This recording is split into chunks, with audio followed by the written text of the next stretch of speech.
Hi, welcome back to the SEC Inside. I think would send a lot of people Texas into a volleyball. spiral. We wake up, we lift. Come on. We do recovery, we cold tub, and then we go to practice, and we have class, and then we have homework, and then we might have an exam the next day. There's an excellence that's demanded from you. Heck yeah. All right.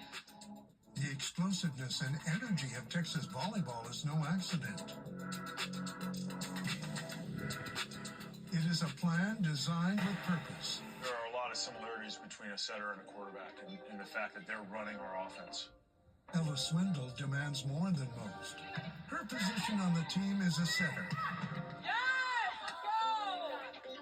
When a volleyball team moves as one, Swindle sets the course. I think that's the journey that a lot of people see. Just me coming in, taking the job, and winning a national championship. But there was so much more that went into that. Last season, as a true freshman, Swindle directed the Longhorns to a national championship. During the offseason, Texas added depth, bringing Baylor transfer Avery Carlson, the former Gatorade National Player of the Year. I knew it was going to be hard, obviously. Ella's an amazing setter, and she's such a competitor. We talked honestly that, hey, we don't know who's going to start, but we get equal opportunities. And I said, hey, I'm not promising you anything. You're going to have to come out and earn it. I think a common misconception is that I was And expecting here's the fact. that role to be handed As to I me mentioned, just 'cause you won a national the championship. Longhorns women's volleyball team Earning a used spot to on be court like in the this. Avery coming in, I just think it proves that, like, no matter how talented in the Big 12 players conference are for already in the decades. program, like, people want to be a part of it. And until And it pushes they you to be came better to a on a new daily home basis. conference, and that is called the One started early the on, and Southeastern the other started Conference. sharing time. But they're both about trying to win this championship. Ella, because the And one of the players had led the whole team to the national championship game. When I transferred, she was actually the first person to reach out, and I didn't have anywhere to live because I'm new to Austin and I don't really know anything at all. But I lived with her, and we just became really good friends.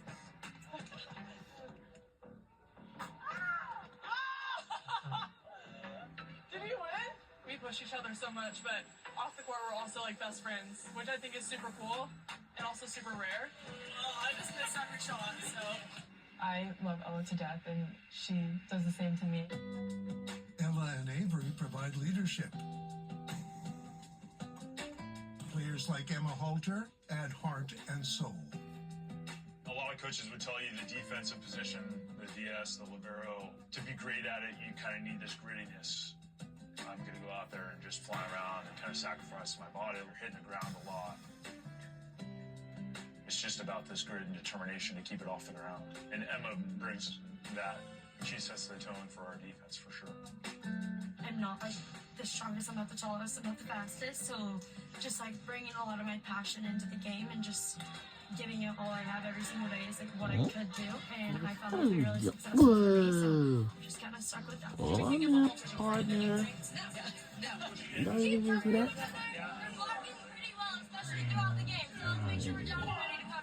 You can be on that court. Oh. It doesn't matter how tall you are.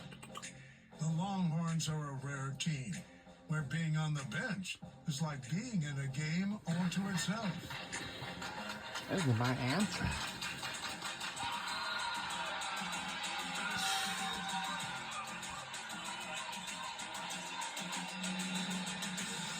I think the most important pieces of your program are the players that are not playing.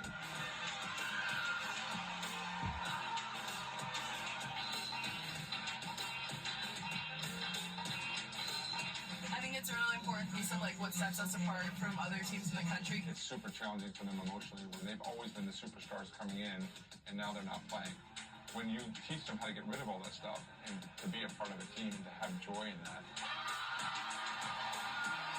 That's genuine joy. And I do remember the leadership within that bench that does that. that when I used to watch the Field Pass with the Pat McAfee show, like during the Texas versus Alabama game, Pat McAfee was joined by SEC Commissioner Greg Sankey. They're talking about the Longhorns are ready to And she wants to be great. to move to a new home conference, and that is the Southeastern Conference in 2024 in July. And they were, and the whole team had done it. And yeah. Too much. I'm working hard. Whatever happens, happens, and I'm doing all that I can, and I'm controlling all that I can control to be successful. And that takes the weight and the pressure off of my shoulders. Madison Skinner's dad played in the NBA. Like her father, she too has bounce. It's exhilarating, honestly. That's really kind of the only time that I feel like I'm promoting. For me, that's really the one time that I feel like there's so much time just for me to visualize and execute. The court is a sanctuary. Now, we'll be watching this episode all night long. But still, they will still keep talking about everything. I think people mistake So, our energy is like arrogance. I had to get up kinda like confidence, 7 instead of just, a.m. like confidence and like belief in ourselves as young women in sports. I think a common misconception is people think it's directed Early. towards other player or whoever we're playing against. But in reality, like just a matter of us getting each other hyped up. For me, that's why I came here. I saw girls who played with fire and aggression and energy, especially during a time when no one else in volleyball was doing that. I think for us, it's just it's how we play. It's what we do. It's Texas volleyball, and whether you like it or not, we'll still be here doing our thing. On the court, they push each other. We've got 20 talented players that come in there and they all want to compete. The Texas gym is so competitive. wow, he got 20 talented players, and they came near to Our compete. team is a perfect example of that. Yes. Let's Well, he's fine, but he's just not even an insurance thing now. He has to. Off the court, they play together. I've noticed like traveling, you know, when we're on the plane and we have no Wi-Fi, I'm like, yes, like I have an essay due. Yeah, I gotta do this. So true. Yeah. This is our locker room. Here's Sydney. She's eating her tank to go lunch. And then here's our 2023 rug that we brought from Florida. Like, I think our favorite thing that we love about this is that it's a circle. And so when we're all sitting here, when we do have practice here at B2, we all get to like sit and talk and face each other. Like versus a football locker room and how like you don't get to see every single person on your team and you don't get to build those relationships overall. And so it is really fun just because we get to like all catch up, but then also like talk about the day and just it's not easy obviously coming to Texas where the expectation is so high and the standard and just all eyes on you. And so just making sure that all the girls are feeling comfortable as much as I did when I first got here. I lost my mom in 1999 to cancer. Wow. The last words to me were good people love people. And so I've tried to be able to kind of run my life through that a lot.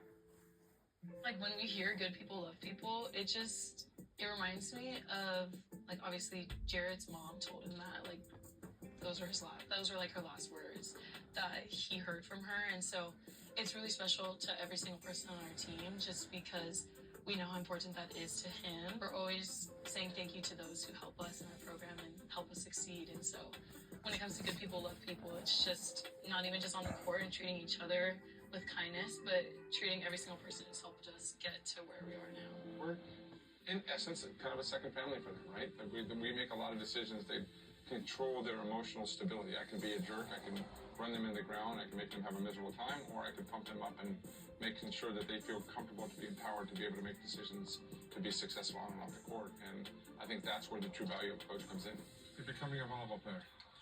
It's really smart. It's a good job. Really good job. And we'll be right back.